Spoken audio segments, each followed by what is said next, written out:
I.Pavlenko, From Family to Family, Chapter 2, Part 9.4, On the Way Home, read by Natalia Buzova. The next day, I went to explore the village. What I saw at every turn was painful and sad. The village seemed to be the same, and at the same time completely different.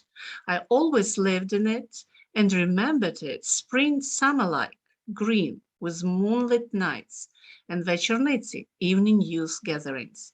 And then it was late autumn. Frozen ground echoed from under my feet. The trees were bare and if dulled by the cold wind. Desolation and sorrow blew from many yards.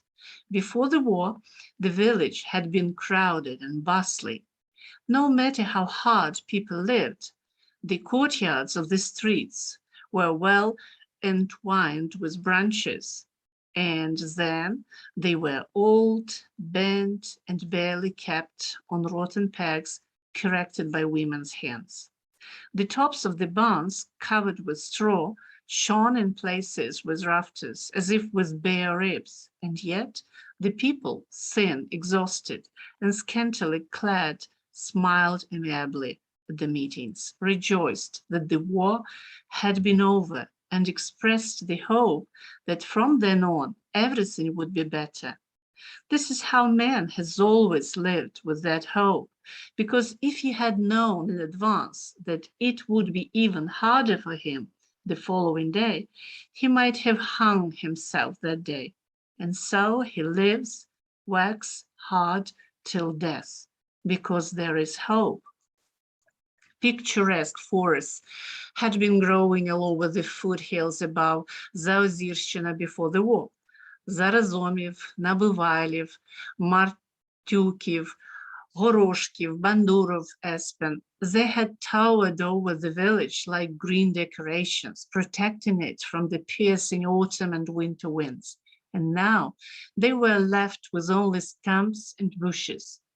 I went up to the foothills to see the whole village and was amazed that the meadows of elder and willow had almost completely disappeared.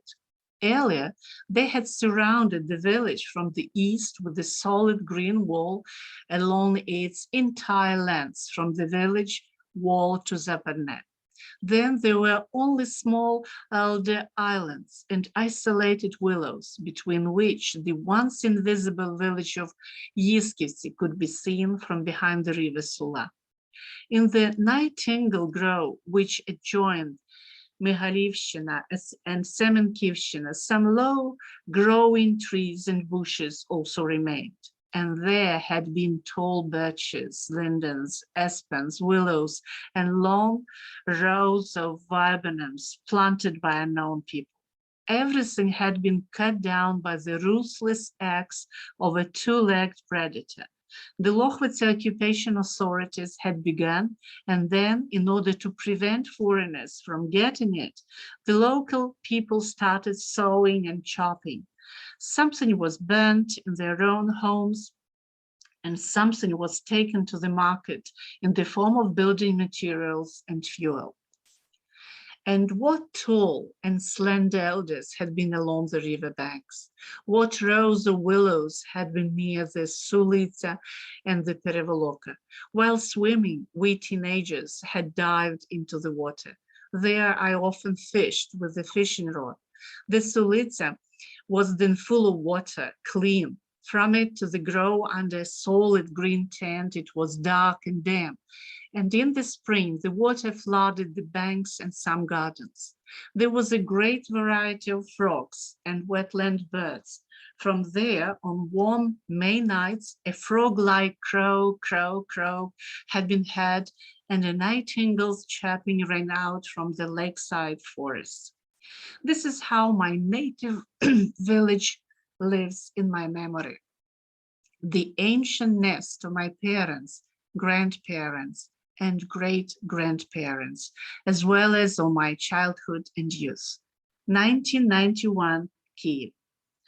This is I.Pavlenko's manuscript signature, and this is the end of that part of his memoirs, which is about his studying at a military at Poltava military school, and about the heroic deeds of the cadets near the city of Petigorsk at the time of the war, 1941-1945, and about his being a war prisoner in the fascist captivity, and then returning back to his village of Yashniki in Poltava region.